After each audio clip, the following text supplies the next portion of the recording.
Hi everybody, I'm Devika and I'm a business data and debtor. Hello.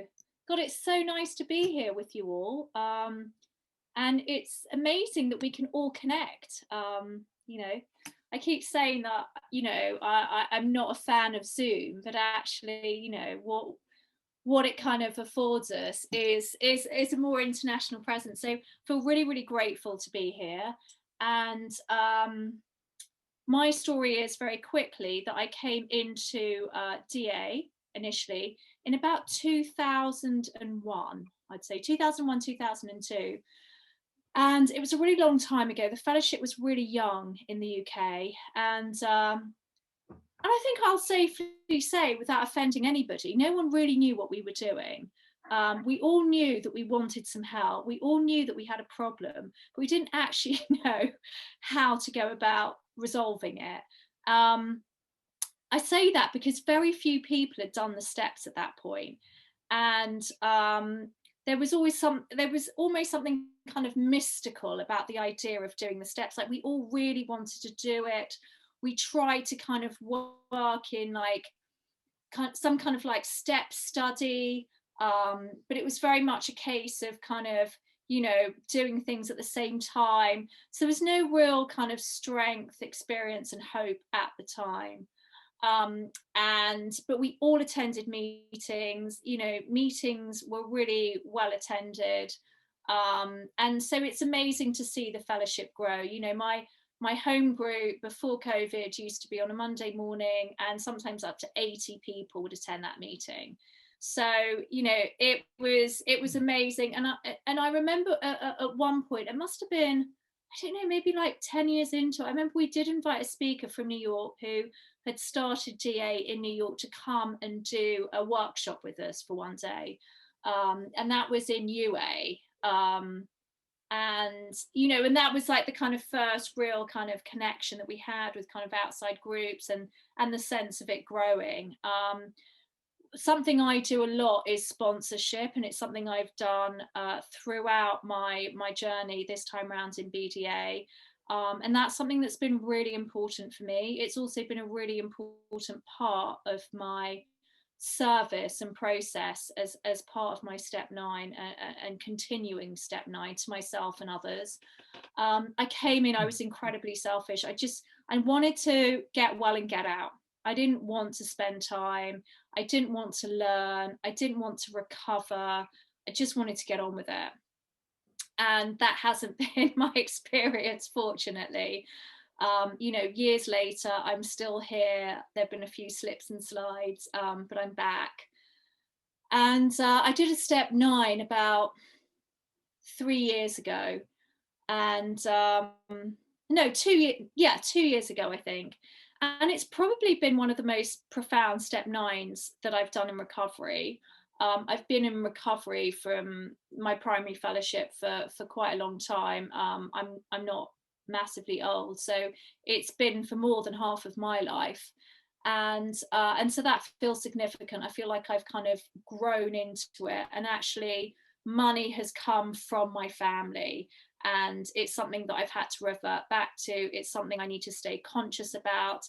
It's my default set, and my Achilles heel is very, very powerful. And I do need a daily respite, and I need to take daily action around it. So when I got to my step 9, and thank God I was doing it with a higher power and sponsor, I was full of fear.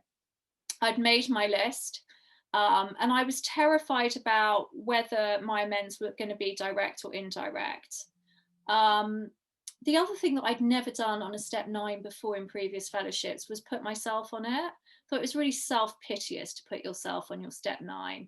I just felt like the amount of harm that I'd done, it felt really, like this was the only step that was about other people. And I really needed to, make that the kind of real challenge of the step and stop woe poor me.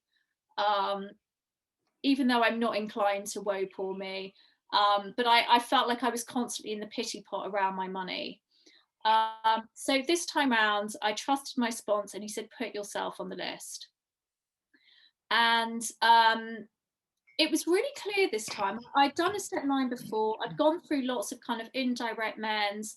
where I'd made harm, where I'd caused harm to other people, you know, in quite indirect ways, through kind of, you know, bad behavior, through unconsciousness, insensitivity, all of that. But this time round, it was really about conducing the harm and it being, you know, very kind of direct. You know, yes, you went out with this person and you didn't, you know, the relationship didn't work out, but does there actually need to be an amend there?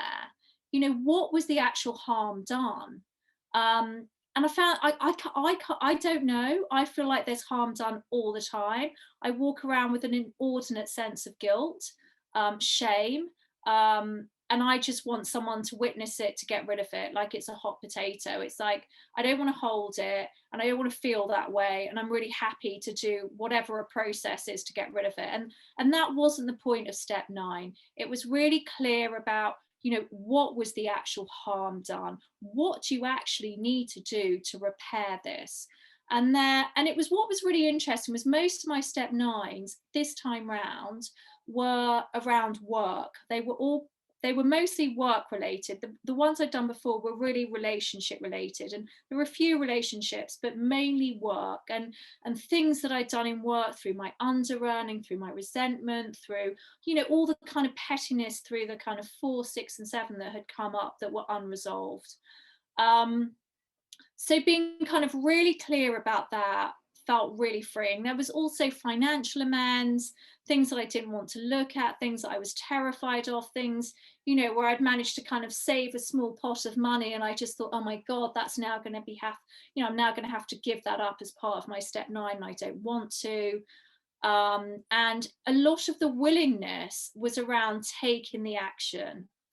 I didn't know whether I did. A lot of it was I felt that I owed this, or I wasn't sure about this, but I felt like it was like, and my response was like, find out, make the phone call, find out exactly what it is, and come back to me with that information. It's like, okay, I can do that. You know, if I think about the end game, I don't know what that is, and I hate the fear, and I can't think about it, and I'm procrastinating. But actually, I can take this small piece of action that you're asking me to take. And actually, you know, what I found out was that, you know, I hadn't really done anything that bad. You know, the financial amends weren't that bad. You know, I catastrophize things. I really create crisis where there isn't one. And actually, it was a real sense of reality, getting into my step 9 and taking the actions necessary to work out what needed to be done and what didn't. What was amazing with this step 9 is that I had to finish them all before I moved on to my step 10. So there are some ongoing, you know, the ones to myself, you know, some of the indirect ones, but most of them were direct ones, and I wasn't allowed to move on until I had made my direct amends. It felt really clean this time. And I know I've got like a minute and 45 seconds left. So I just want to end with, you know, the process of coming back, you know, of having done that step 9.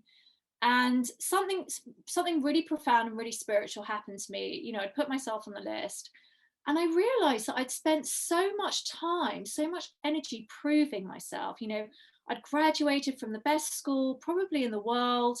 I didn't feel good enough to do the job that I was doing. I was constantly in competition. I was constantly in fear. I was in jealousy, resentment, and I was just in this cycle that I couldn't break. And I just thought, what, you know, what is this about? Really, what is this about? You know, I've written my 4, I'd written a 6, I'd written a 7. It was so clear that I was doing this stuff, but there was this spiritual malaise that I couldn't quite reach.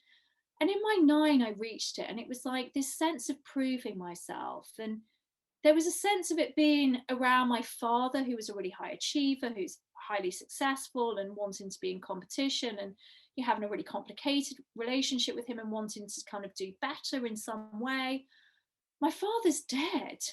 I needed to let go of this sense that I had that was just activating all these really toxic drivers for me. I was not the best person I could be in this state of trying to prove myself. And actually, what I found as a kind of tangible physical result of doing my step 9 was that I had to let go of my career And it's the first time that I've ever surrendered my work to God or to a higher power or to anything like that. It was like that was one area that didn't need touching. I was in control and I was driving the train.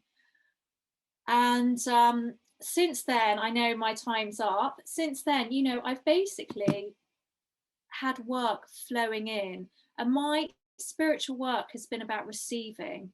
My work was always about grafting. I'm a grafter. I love work. I love driving. I love, you know, moving forward. And actually, you know, my journey since 9 has been about receiving, and it's been incredibly painful. I never thought it would be, but it has, and there's been an incredible flow, and I'm really, really grateful. So my time's up. It's wonderful to be here. I hope someone got something. Felt like a lot to share in 10 minutes, but there you go. Thank you so much.